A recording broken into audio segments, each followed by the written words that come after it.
Do you hear it?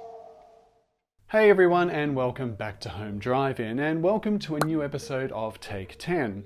When a particularly scary image is seen on screen in a horror movie, you can always look away. However, diverting your ears is far more difficult than diverting your eyes. So turn up your volumes to a comfortable level as we explore some notably creepy movie sounds that had us blocking our ears.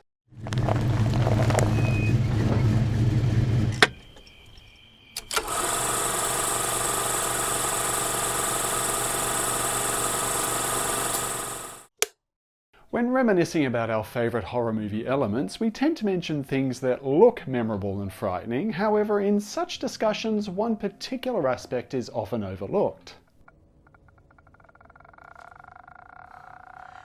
Sound. While a film can be effective for its use of lighting, special effects and camera work, the inclusion of an effective sound design can transform a good movie moment into a great one. I mean, let's face it, would Jurassic Park's T-Rex have been nearly as memorable if the sound designers had been, shall we say, a little less selective? While this channel is firmly cemented in our beloved horror genre, we will be tiptoeing into sci-fi for this particular list, but rest assured horror fans, the sounds we will be discussing are no less terrifying. This list compiles 10 memorable sounds in movies that entered our subconscious and stayed there because as horror fans, we like to be stimulated both visually and aurally. I really need to proofread my scripts out loud. We will keep this list limited to sound effects as music is a very different topic and as such deserves a list of its own. No disrespect to you, Mr. Herman. So with that, I give you 10 creepy sounds in horror movies. And some sci-fi too. I will be discussing some major plot revelations and, when necessary, endings, so please consider this a major spoiler warning henceforth. And remember, if you are enjoying these videos, please give that like button a nudge, throw me a comment, or even consider subscribing. But for now, crank up those volumes, not too loud, and let's begin. Angela, are you all right? Number 10. Angela, Peter, Sleepaway Camp. Very few horror films scream, "What the hell did I just watch?" more than this quirky little Friday the 13th clone about summer campers stalked by an unseen killer. Now don't get me wrong, I still enjoy this film in a warped kind of way, even though the acting and many of the character choices had me shaking my head at numerous intervals. When her father and brother Peter are killed in a boat accident, painfully shy 13-year-old Angela is brought up by her somewhat peculiar aunt, who sends her off with her cousin Ricky to the titular summer camp. A camp that clearly needed investigating long before the inevitable bloodbath began. The film is elevated by its admittedly jaw-dropping twist, in which Angela is not only unmasked as the killer, but also revealed to be Peter, with his sister Angela in fact the sibling killed in the opening scene. Peter, who, when adopted by his aunt, was forced to live as a girl for reasons. I mean, we already have a boy, so another one simply would not do. Oh no, absolutely not. When discovered, Peter stands jaw wide open with a truly unsettling expression, yet it's the grotesque growling and rasping he makes at the same time that becomes ingrained in one's mind.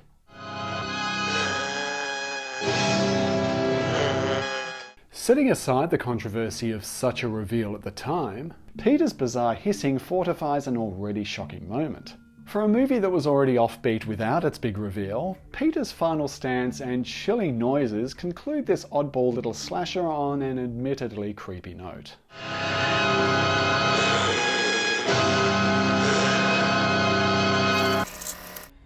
But when the shadow was hungry, she had to eat rabbit, raw and bloody. Number 9. Red. Us. It should come as no surprise that director Jordan Peele, who made the sound of a stirring cup of tea frightening in his breakout film Get Out, would work even further such magic in his second film. Traumatised by a childhood incident involving a supposed doppelganger, Adelaide Wilson heads out for a beach getaway with her husband and kids, only to find their holiday home invaded by a bizarre family dressed in red. The group is soon revealed to be exact lookalikes of Adelaide and her family, with each double having far more nefarious intentions.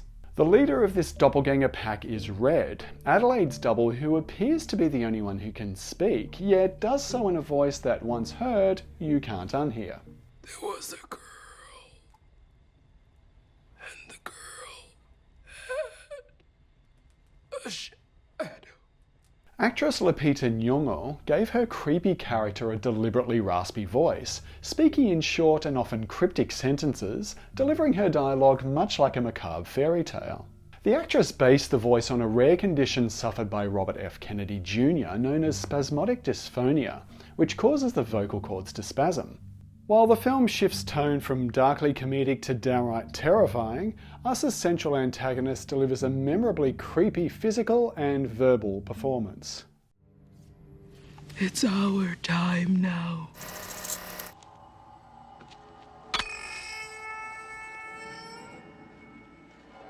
Number 8. Camera Flash, The Texas Chainsaw Massacre. Eschewing a musical score in favour of a soundtrack designed to emulate the inside of a slaughterhouse, The Texas Chainsaw Massacre flaunts some truly impactful sound design.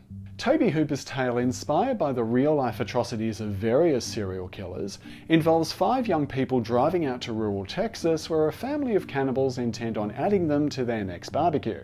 Setting a suitably unsettling tone for the oncoming mayhem is the opening moment, which shows a decomposing body being photographed as the flashbulb illuminates the grisly scene. However, the normally familiar sound of a camera flash is replaced by one of the most freakish sounds to open a horror film, signifying that the seemingly ordinary can hide something truly unsettling. This unique sound was created by hitting a large tuning fork on a hard surface, causing it to vibrate, then immediately placing it on a stringed instrument, producing this very distinct noise. While this sound would also be used in later scenes, its pairing with the camera flash was an unnerving way to open this now influential horror film, paving the way for the gritty nightmare to follow.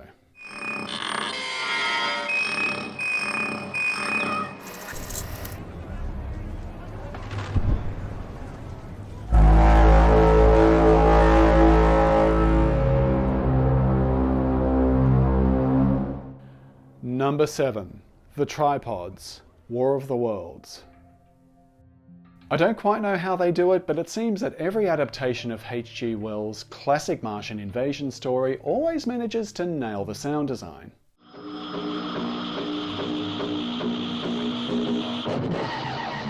Steven Spielberg's somewhat polarizing 2005 modern retelling still provides us with some incredible visuals and sound, starring the always reliable, and always running, Tom Cruise.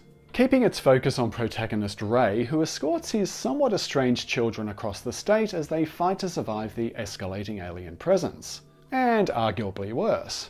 Spielberg introduces his alien threat with the emergence of their hulking tripod machines, who complement their already daunting appearance with one ear-shattering battle cry.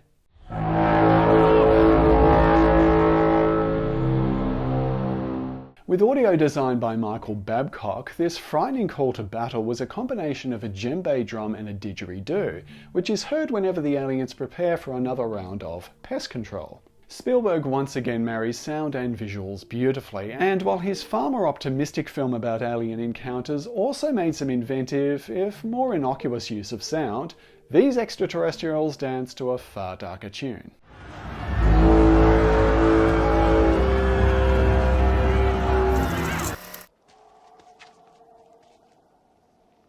Did you hear that? I heard that. Number 6. Werewolf Howl, An American Werewolf in London. Beware the moon, steer clear of the moors, and stick to the road are 3 pieces of advice utterly ignored by American backpackers David and his pal Jack during a trek across the English countryside. The film opens with the college pair having an awkward run-in with patrons at a local pub, who nonetheless relay the aforementioned warning before sending them out into the moonlit night. The pair are ultimately attacked by a rogue werewolf, which is foreshadowed by one of the most unearthly howls ever to grace the subgenre. Not resorting to more traditional sound effects, the now iconic howl was a blend of various sounds including a wolf, a lion, a panther, and even a train. Sadly, the attack leaves poor Jack dead and left in limbo, Can I have a piece of toast? With only our protagonist David left alive, who is taken to London where he hooks up with a friendly nurse. Tragically, the attack has now rendered him the titular werewolf in London, who, with the arrival of the next full moon, has poor David doing some howling of his own.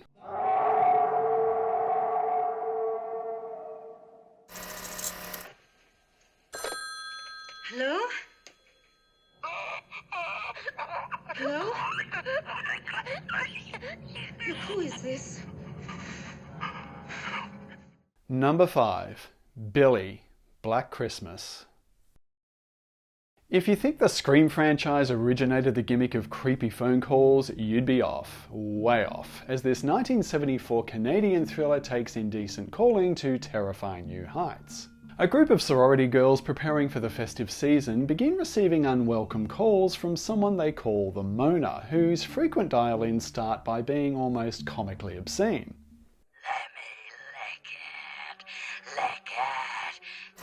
I don't think he's talking about an ice cream.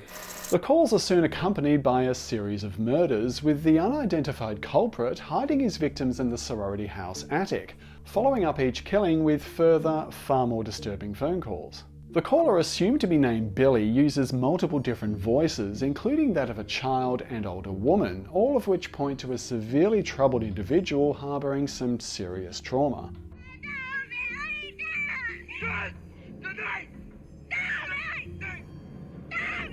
At least 3 actors voiced the disturbed antagonist, including director Bob Clark and Nick Mancuso, who apparently stood on his head before recording to help alter his voice.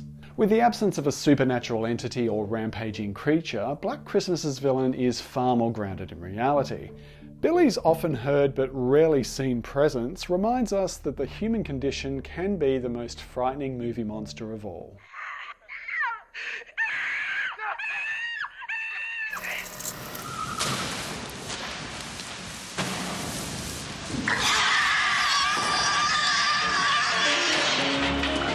Number 4. Alien Scream, Invasion of the Body Snatchers. This excellent adaptation of Jack Finney's story has earned its reputation as being one of the best sci-fi remakes, with some declaring the film an improvement over Don Siegel's 1956 original. When San Francisco residents start reporting that their nearest and dearest are acting a little strangely, Health Inspector Dr. Bennell, played by the late Donald Sutherland, comes to realise that humans are being replaced by emotionless alien clones. You'll be born again into an untroubled world, free of anxiety, fear, hate. Hey, where do I sign up? When Bennell and a handful of friends realise that they are among the very few humans left, they find themselves in a game of cat and mouse as hordes of extraterrestrial duplicates pursue them across the city. Not shy in exposing their prey, the alien invaders emit an ear-piercing scream when alerting their otherworldly allies to a human presence. Coupled with an edgy score by Denny Zeitlin, the film contains some incredible sound design by Star Wars sound engineer Ben Burtt, who created the otherworldly scream using several different elements, including a squealing pig. This iconic sound effect ultimately closes the film in the legendary final shot, which, having been often memed and often parodied, still manages to be no less terrifying.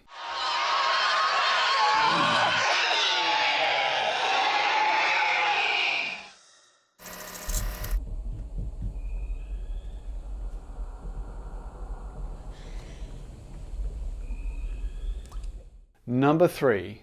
The Tape. The Ring. This excellent remake of the 1998 Japanese film Ringu contains a creepy sound so subtle yet so memorable it may well exist somewhere in the unconscious minds of those who have seen it. After a teenage girl dies after being seemingly scared to death, her aunt and reporter Rachel Keller, played by Naomi Watts, investigates a mysterious legend surrounding a supposedly cursed videotape. No doubt curiosity gets the better of her when she stumbles across the jinxed cassette, viewing its contents and thus becoming doomed to a 7-day countdown to her own death. While the visual contents of the tape itself are as unsettling and disjointed as anything David Lynch could dream up, the bizarre imagery is also supported by some seriously creepy audio. The 2-minute video is underpinned by 3 high-pitched yet faint screeches that repeat throughout, described in the original script as a whispering, keening or undulating tone.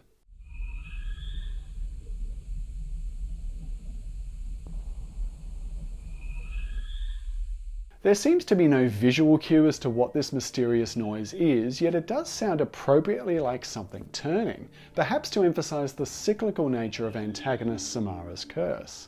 While it may seem redundant to dedicate an entry to an effect that is in fact quite subtle, as the film progresses, this unnerving sound that persists throughout the tape burrows its way into your subconscious.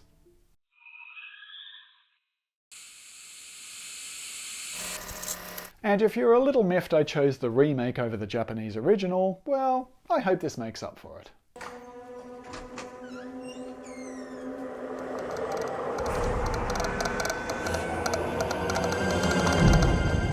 Number 2. Kayako's Death Rattle, Ju-on the Grudge. No one does under your skin creepy quite like the Japanese, and this 2002 ghost story follows in the footsteps of 1998's Ringu and conjures up some haunting sounds to go with its effective visuals. The film's non-linear narrative focuses on the mysterious deaths involving various people who have entered a particular house in Tokyo, which appears to be under some kind of curse. Their deaths are preceded by the appearance of a pale young boy and a woman revealed to be his mother, who terrorizes her prey with what would become a signature sound effect for the franchise, announcing her ghostly presence with a horrific croaking death rattle that we eventually learn was the result of having her throat slashed, doomed to carry her eerie rasping into the afterlife. So you could say when she croaked, she croaked. Okay, that was in poor taste. We learn that a young woman named Kayako was murdered by her husband after he discovered her apparent affair, also killing their son Toshio, who joins his mother's rampage. While not the original film in the series, making her first appearance in the direct-to-video Ju-on the Curse, this film introduced Kayako to a wider audience, croaking her way into a terrifying franchise. And since the horror and sci-fi genres are simply screaming with spooky sounds, here are a few honourable mentions. You like scary movies? Uh-huh. What's your favorite scary movie? I don't know. You have to have a favorite. What comes to mind?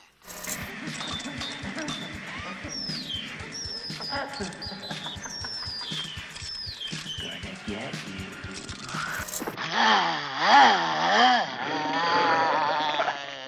All right, let's see what the...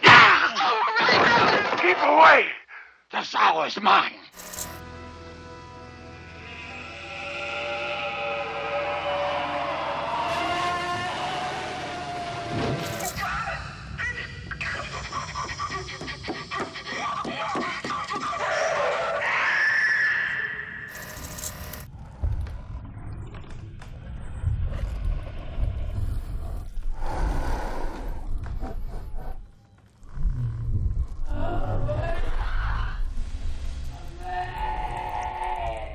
Number 1.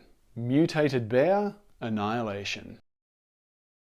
I implore you, if you have not seen Alex Garland's criminally underrated sci-fi masterpiece, loosely based on the novel by Jeff Vandermeer, stop watching right now, go see it, and then come back. Natalie Portman plays Lena, a scientist who joins an expedition to investigate a quarantine zone engulfed by a seemingly alien membrane known as the Shimmer. They discover the area is refracting and blending the DNA of all that happens to venture within, producing a bizarre, if oddly beautiful array of mutated plants and animals. When a crew member, Cass, is dragged away by a hideously mutated bear, a paranoid team member, Anya, holds Lena and the others hostage, only for the creature to make an unexpected return. The bear's mutated appearance has human characteristics, also having absorbed the dying cries of its earlier victim Cass, with a terrifying scream that is uncannily half beast, half human. Since the film focuses on themes of self-destruction, the bear possibly encapsulates a distorted view of someone who has in one way or another been stripped of their humanity. While this highly intelligent and impeccably made film will leave you with some questions, within its sophisticated execution, it also manages to creep the ever-loving hell out of you at the same time.